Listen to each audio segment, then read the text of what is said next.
ஐயா வணக்கம். சிவாய நம்ம சொல்லுங்க. ஐயா வணக்கம். சிவாயமா நல்லா இருக்கீங்களா? எம்பெருமான் சித்தம் சொல்லுங்க. நீங்க பிராமணரா? நான் நாடாரு. ஏன் அப்படி நல்லா இருப்பீங்க. என்ன பிராமணத்தை எல்லாரும் தாக்குவாங்களா? அதுதான் கேட்டேன்.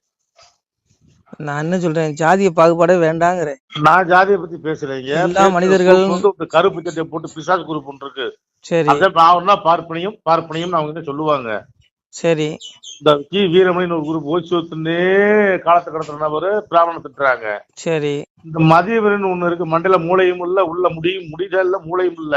சரி. அது முளைக்கவே இல்லை, அதெல்லாம் பேசிட்டு இருக்கு பிராமணர்களை. சரி. வரலாறு தெரியல, ஒன்னும் தெரியல, எதையும் படிக்கிறதுல போல் இருக்கு. இப்ப இந்த ட்ரம்ப் ஒருத்தர் இருக்கிறாருல்ல அமெரிக்காவுல, அவருக்கு கீழே ஒரு ஆள் சொல்றேன், ரஷ்யாவுல பெட்ரோல் வாங்கினால பிராமணர்கள் தான் புரைக்கிறாங்களாம். ஏன் பிராமணன் மட்டும் தான் இந்தியாவுக்குள்ள பெட்ரோல் போட்டு வண்டி ஓட்டணும், மத்த யாருமே பெட்ரோல் போறது இல்லையா?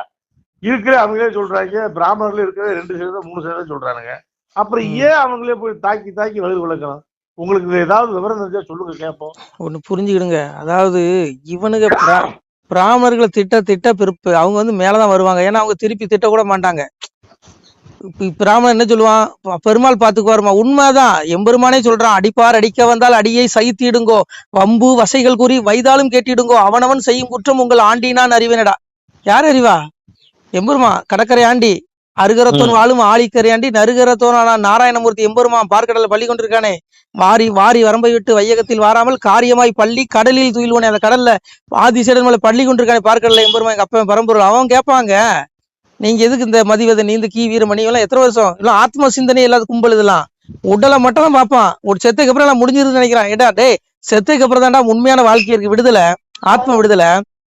அந்த ஆத்மாவை எங்க கொண்டு போடுவான் எம்பெருமா? பாவி அவன் செத்து பஸ்பமாய் போனாலும் ஆவியை கண்டு ஆக்கினைகள் செய்திடுவேன்கிறான். நீ 100 வருஷம் பூமியில சுகபோகமா வாழ்வடா, உனக்கு ஆயுள்காலம் கொடுத்துருக்கான், உனக்கு எந்த நோயும் வராது, குடும்பத்துக்கு பிள்ளை குட்டி எல்லாம் சொத்து சேர்த்து நல்லா வாழ்ந்துட்டு செத்துருவேன். ஆனா உடைய ஆத்மாவை கொண்டு எங்க கொண்டு போடுவான்? உன் உடம்பு பஸ்பமாயிரும், உடைய ஆவி ஆத்மா கொண்டு நரகத்துல போட்டு கதவு மூடுவேங்கிறான் எம்பெருமா. அதனாலதான் பிராமணர்கள் என்ன சொல்றான், எவன் திட்டலாம் திட்டிட்டு போடா, சந்திரனை பார்த்து ஏதோ குலைச்சதுன்னு சொல்லுவாங்க. அந்த மாதிரி நீ திட்டிக்க, நாங்க சகிச்சுக்கிறோங்கன்னா சகிச்சுக்கிறாங்க. அதனால சரி, ரொம்ப தாக்காதீங்க யாரையும். ஒண்ணு புரிஞ்சுக்கிடுங்க. அதாவது பிராமணர்கள் திட்ட பிராமணர்கள் நல்லாதான் இருப்பாங்க. ஏன்னா கீதையில பகவான் தெளிவா சொல்றான். அதாவது ரஜசி பிள்ளையும் கத்வா கர்மசிங் ஜாயுத ததா பிள்ளைங்க தமசி மூட ஜாயுதனுங்க. அந்த மூட பயல்கள் எல்லாம் ரஜோ குணமுடையும் தமோ குணம் துஷ்டம் எல்லாம். ரஜோ குணம் ராட்சசன், தமோ குணம் துஷ்டன், சாத்விக குணமுடைய சாது. பிராமணர்கள் சாது, அவன் நல்லவன், சாது நல்லவன், அவனுக்கு மோட்சம் கிடைக்குங்கிறார் பகவான் கீதையில. ஆனா ரஜோ குணமுடையவன் ராட்சசன், உலகில் பட்டு விடுவேன். என்ன மாதிரி அழகு உங்களை மாதிரி உங்களை விட்டுருங்க, நீங்க நல்லவங்க, என்ன மாதிரி அழகு வச்சுக்கோங்க, நல்லா உலகில் பட்டு விடுவேன் ராட்சசன். அப்ப எனக்கு என்ன பிறகு கொடுக்குறான்னா, இறப்புக்கு அப்புறம் எனக்கு இது இறப்புக்கு மனு உலகில இந்த உடல்ல என்னென்ன பாவம் செஞ்சோம் அந்த பாவ கர்ம தண்டனை அனுபவிக்கிறதுக்கு, பாவ புண்ணியம் ரெண்டையும் அனுபவிக்கிறதுக்கு அடுத்த உடல் கொடுக்குறேன். இன்னொரு தாய் வயிற்றுல வந்துருவேன், செத்ததுக்கு அப்புறம் இந்த ஆத்மா வந்துடும். ஆனா துஷ்டன், தமோ கொண்டு துஷ்டன், இந்த கடவுளை திட்டுறவன், பிராமணர்களை திட்டுற இந்த கும்பலை மொத்த பயில்களையும் நரகத்துல கொண்டு போட்டு இவனோட கொள்ளைய உருவங்க. அவன் ஆத்மாவை கொண்டு எங்கோட்டு போறான்? நரகத்துல. அதான் எங்க அப்ப சொன்னா, என்னையே கனியாவண்ணம் ஏழையா இருந்த சான்றோர் தன்னையே பழித்தோர் எல்லாம் சல்லமது துயரங்கண்டு அந்நீச நரகம் தண்ணில் அகப்பட தள்ளி தள்ளி கொன்று நான் சான்றோருக்கு கொடுப்பேன் மேல் போயிசுங்கிறான். மேல் போயிச்சுன்னா மோட்சம், முக்தி, மேலான கதியை கொடுக்குறேங்கிறான். அந்த சாதுக்கள் பிராமணர்கள் போல நல்லவர்களுக்கு. பிராமணர்கள் மட்டும் நல்லவர்கள் நான் சொல்லல, எல்லா ஜாதியிலும் நல்ல மனிதர்கள் இருக்காங்க, எல்லாத்துக்கும் மோட்சம் கிடைக்குங்கிறான். அப்போ இந்த பிள்ளைகளை திட்டுறவன் ஒடுக்குறவன் இந்த கும்பல ஆத்மாவெல்லாம் கொண்டு நரகத்துல போட்டு நடு கேட்பேன். இவன் சாகுற வரைக்கும் இவன் மன்னிக்கணும். இவனுடைய ஆயுள் தீர்க்கமா மீளா நரகம், அதாவது நரகத்திலே தான் இருப்பான், எங்கேயும் வர முடியாது. இல்ல எனக்கு அவ்வளவு பெரிய ஆசை, சின்ன ஆசை. தாமரக்கணி மறுபடியும் ஒரு ரவுண்டு பிறந்து வந்தா நல்லா இருக்கும். சரி, இறந்தாருல்ல, இறந்து போயிட்டாங்க, நல்ல மனுஷன். சரி, எனக்கு நாங்க பாருங்க கடந்த கால நிகழ்வு எல்லாம் கி வீரமணிக்கு ஞாபகம் வந்துருக்கு. சரியா, ஒண்ணு புரிஞ்சுக்கோங்க. இதெல்லாம் பிராமணர்களை திட்ட பிராமணர்கள் நல்லா இருப்பாங்க. ஏன்னா பிராமணர்கள் கடைசி பிறவிங்க. நான் சொல்லலைங்க, கீதையில சொல்றான், சாதுர் வன்னியம் மாயா சிஸ்டம் குணகர்ம விபாசக கர்த்தாரும் அவியங்கிறான் லாஸ்ட்ல.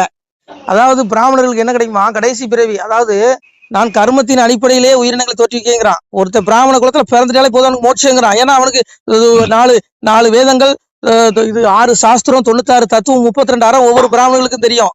அவன் அதைப்படி முறைப்படி கடைபிடிப்பான், அதனால மோட்சத்துக்கு போயிடுவான். இது புனிதமான பிறவிங்க. நான் சொல்லல, கீதையில பகவான் சொல்றேன். அதுக்காக மற்றவங்க எல்லாம் தாழ்ந்த பிறவின்னு பகவான் எந்த இடத்துலயும் சொல்லல. எல்லாருமே அவனவன் கடமையை செஞ்சு பண்ண. நாடாரு எனக்கு குல தொழில் பணம் ஏறுறது, நான் என் தொழிலை செஞ்சுன்னு வச்சுக்கோங்க, என் கடமை.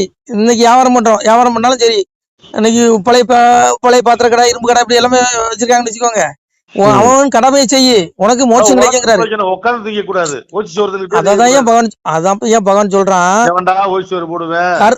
சொல்றேன் கேளுங்க, நீங்க அதை கொஞ்சம் அமைதியாங்க. அதாவது சொல்றான் பாருங்க, சாதுரோன்யம் மாயா சிஸ்டம் குணகர்ம விபாசக கத்தாரம் அவியங்கிறான். அப்போ என்ன சொல்றான், நான் அதான் கர்மத்தின் அடிப்படையிலே குலங்களை தோற்றுவிக்கிறேங்கிறான். இது வந்து பாகுபாடே கிடையாது. இங்க எவனும் உயர்ந்தவன் தாழ்ந்தவனே கிடையாது. நீ வந்து இன்னைக்கு ஒரு போலீஸ் அதிகாரி எடுத்துக்கோங்க.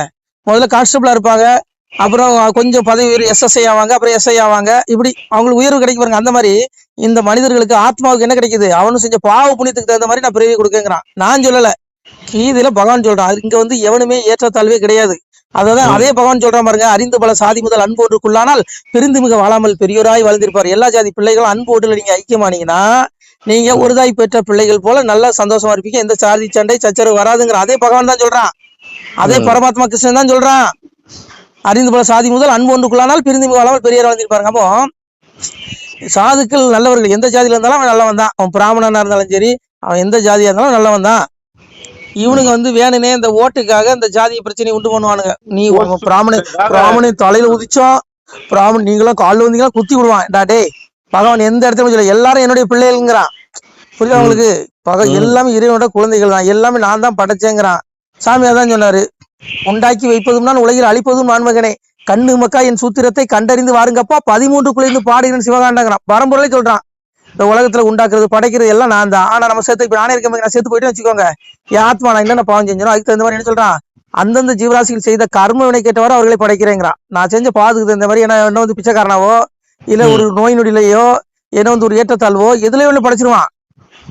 அதனால அதுக்காக நான் பகவானை குறை சொல்லி என்ன பிரச்சனை, நான் செஞ்ச பாவம் எப்படி கடவுள் நீ குறைச்சிட முடியும்? கடவுள் எதுக்கும் காரணம், நீ செஞ்ச கர்மம் அனிஷ்டம் இஷ்டம் திரிதம் கர்மங்கிறான். பௌத்த தியாகம் பிரதேச சன்னியாசம் கசித்துங்கிறான். அதாவது என்ன சொல்றான், இம்மனிதர்கள் கர்மத்தின் பயனை தியாகம் செய்யாத மனிதர்களுக்கு கர்மத்தின் பயனான நல்லதும் தீயதும் மேலும் இரண்டும் கலந்ததுமான பயன்கள் இறந்த பிறகு கட்டாயம் கிடைக்கும். நீ செத்ததுக்கு அப்புறம் நீ செஞ்ச பாவத்தை உடைய ஆத்மா அனுபவிக்கும். அந்த உடல் செத்து போயிடும். உடல் ஒண்ணு பண்ண முடியாது, உடல் இயந்திரம்.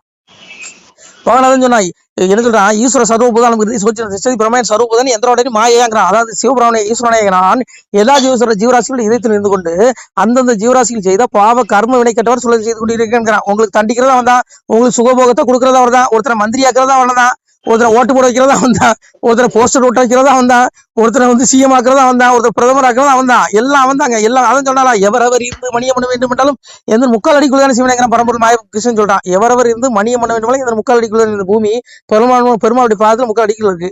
அப்போ இதுக்குள்ளதான் நீ ராஜா மந்திரி CM PM எல்லாம் என்னென்ன பதவி இருக்கு எடுத்துக்க, நீ எல்லாம் எங்க அப்பன் பரம்பொருள் கீழே தான். யாரும் சொல்றான், காலத்தை கணக்கெடுவில் நான் காலன் தண்டித்து அடக்குவதில் யமன்கிறான்.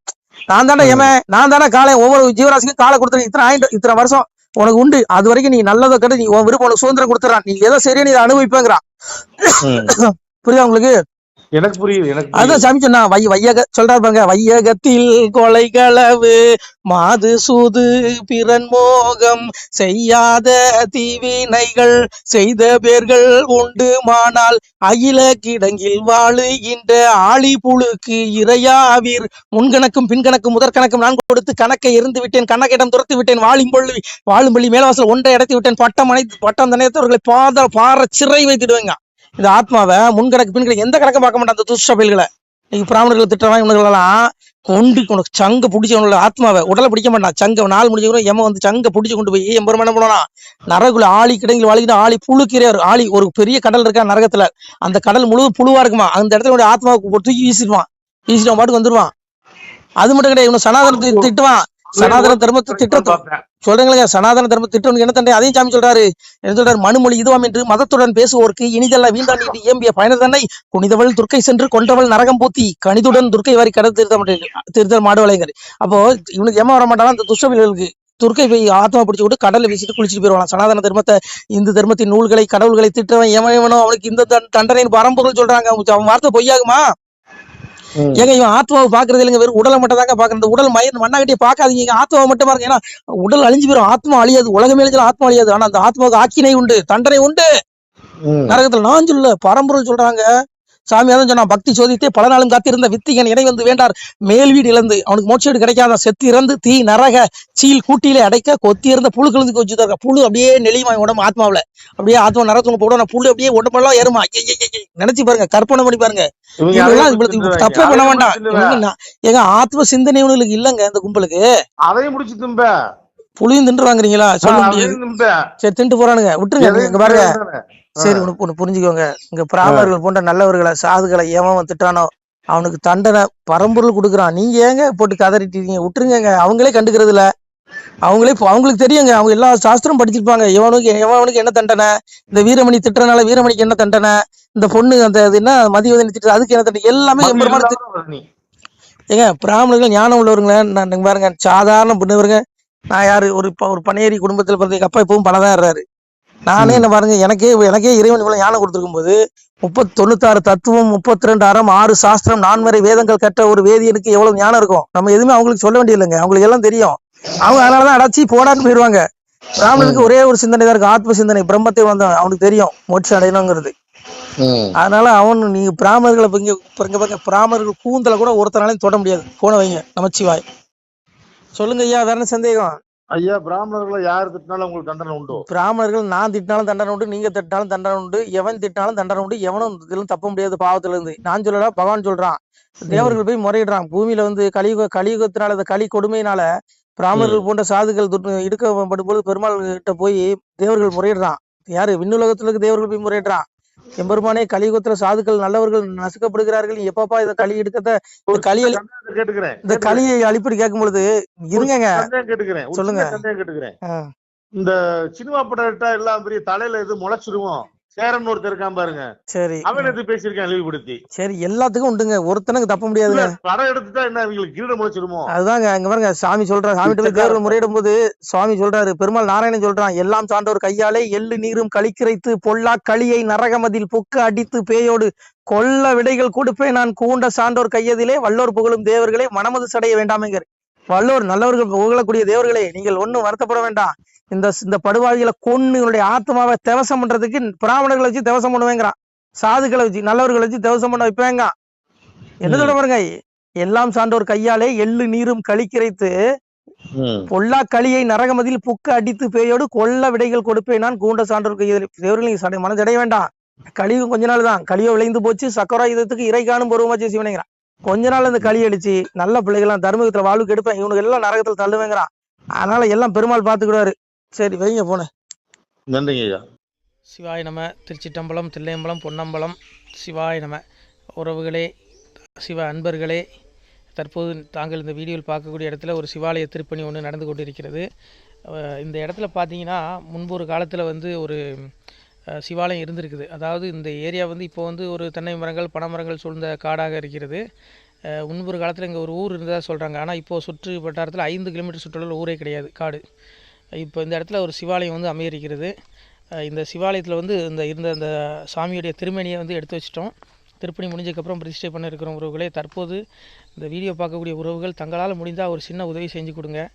எங்கள் இடத்துல பொருளாதாரம் இல்லை, அதனால் பார்த்திங்கன்னா அந்த வேலையெல்லாம் அப்படியே நின்று போச்சு. பாருங்கள், இந்த அப்படியே பாதியிலே நிற்கிது இந்த சிவாலய திருப்பணி வந்து. பக்த கோடிகள், அன்பு உள்ளங்கள், தயவுசெய்து நீங்கள் உதவி செய்ய விருப்பமுள்ள உறவுகள் உதவுங்க. உங்களுக்கு கோடி புண்ணியம் கிடைக்கும். இந்த சாமியோடைய அருள் அனுகிரகம் உங்களுக்கு கண்டிப்பாக கிடைக்கும்.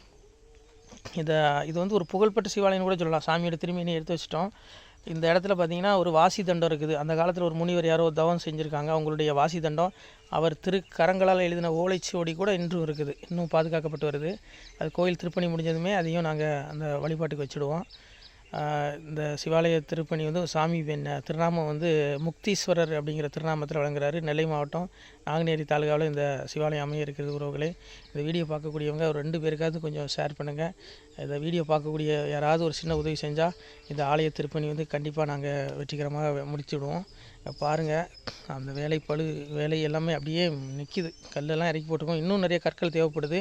சுவாமியோடைய அந்த திருக்கோபுரம் பார்த்திங்கன்னா லிங்க வடிவிலே அமைக்க இருக்கிறோம். உதவுங்கள் உறவுகளே. உங்களுக்கு அப்பா சிவபெருமானுடைய அருள் நிச்சயம் கிடைக்கும். எம்பெருமான் சொல்வான், வாழுவீர் தாழ்வில்லாமல் மக்களும் கிளைகள் கொஞ்சி நாளுமே மகிழ்ச்சியை கூர்ந்து நலமுடன் வாழும்போது நீளுமே எனது செங்கோல் நீதியும் நெறிபோல் வந்து ஆளுமே உங்கள் தன்னை அன்புடன் அலையாவண்ணம். உங்களை எம்பெருமானுடைய அப்பாவுடைய திருவாசகத்தாலேயே வாழ்த்துறோம் உறவுகளே. ஆணுடன் பெண்ணும் பெற்று அதிகமாய் செல்வமாகி தானுடன் நினைவுமுற்று தர்மமும் நெறியும் கற்று வேணும் நீள் காலமெல்லாம் வெள்ளியர் உடனே வாழ்ந்து போனுதல் கமலநாதன் பொற்பதம் பெற்று வாழ்வீர். அந்த ஈசனுடைய பொற்பதம் நிச்சயம் கிடைக்கும். உங்களுக்கு இகத்திலும் சுகம், பரத்திலும் சுகம். உங்களுக்கு கர்ம வினைகள் மன்னிக்கப்பட்டு உங்களுக்கு நிச்சயம் மோட்ச வீடு கிடைக்கும். இகத்தில் பூரண ஆயுளுடன் நோய் நொடி இல்லாமல் வாழ்ந்து நீங்கள் பரவாழ்வும் பெறுவீர்கள் உறவுகளே. மக்களே, நீங்கள் எல்லாம் வாழ்பொன்னம் பதியிற் சென்று முக்கியமான யுகநில மதிலே தன்னால் கக்கிய பொன்கள் ஸ்வர்ணம் கைமணம் குளிர அன்னம் பொக்கிஷம் நிறைய வைத்து புகழ உண்டு இனிதாய் வாழ்வீர். இந்த இகவாழ்வும் பரவாழ்வும் உங்களுக்கு சுகப்பட அப்பன் ஈசனர்களால் வாழ்த்துகிறோம். இந்த திருப்பணிக்கு உதவி செய்ய ஒரு ஜிபே எண் சொல்கிறோம். இந்த எண்ணில் நீங்கள் உதவலாம். நீங்கள் இந்த எண்ணிலே நீங்கள் தொடர்பு கொள்ளலாம். ஜிபே, ஃபோன்பே, வாட்ஸ்அப் எல்லாம் இந்த நம்பர் தான். 93 85 44 31 06 93 85 44 31 06 இந்த எண்ணில் நீங்கள் உதவலாம், தொடர்பும் கொள்ளலாம். வாட்ஸ்அப்பும் இந்த எண்ணு தான், ஜிபே இந்த எண்ணு தான் உறவுகளே. முடிந்த அளவுக்கு ரெண்டு பேருக்காக ஷேர் பண்ணுங்கள். இந்த வீடியோ பார்க்கக்கூடிய யாராவது ஒருத்தர் சின்ன உதவி, நீங்கள் பெரிய அளவில் செய்யணும் கூட, நீங்கள் ₹1 நீங்கள் தந்தாலும் மனசார வேண்டி ஏற்றுக்கிறோம் உறவுகளே. உதவுங்கள். முடிஞ்ச அளவுக்கு ஷேர் பண்ணுங்கள். நன்றி. சிவாய நம. திருச்சிற்றம்பலம், தில்லையம்பலம், பொன்னம்பலம். உறவுகளே, நம்ம இந்த இடத்துல வாழ்ந்து மறைந்த ஒரு சித்த மகாபுருஷர் பயன்படுத்திய பல 100 ஆண்டுகளுக்கு முன்பு உள்ள வாசி தண்டம் ஒரு சித்த மகாபுருஷர் பயன்படுத்தியது. அவர் திருக்கரங்களால் எழுதிய அந்த ஓலைச்சுவடி கூட பாருங்கள், இன்னும் பாதுகாக்கப்பட்டு வருது. இந்த சிவாலயம், நம்முடைய அந்த சிவாலய திருப்பணி முடிந்ததுமே எம்பெருமான் அவர் எழுதிய அந்த சிவனை பற்றி புகழ்ந்து எழுதிய அந்த பாடல் வரிகள் இதில் இருக்குது. இந்த வாசி தண்டம் அவர் பிரதிஷ்டை செய்த அந்த லிங்க திருமேனியையும் இந்த இடத்துல நாம் இந்த ஆலயம் கட்டி நாம் பிரதிஷ்டை செய்திருக்கிறோம். அனைவரும் இந்த ஆலய பிரதிஷ்டைக்கு கண்டிப்பாக வரணும். முடிஞ்ச அளவுக்கு வீடியோ பார்க்குறவங்க உதவி பண்ணுங்கள் உறவுகளை. பொருளாதாரம் இல்லாமல் திருப்பணி நின்று போச்சு. முடிஞ்ச அளவுக்கு ஷேர் பண்ணுங்கள், உதவுங்க. நன்றி. நம சிவாய. திருச்சிற்றம்பலம், தில்லையம்பலம், பொன்னம்பலம். இந்த புண்ணிய பலன் தங்களுக்கு உடான கூடிய வரும் உறவுகளை. நம சிவாய்.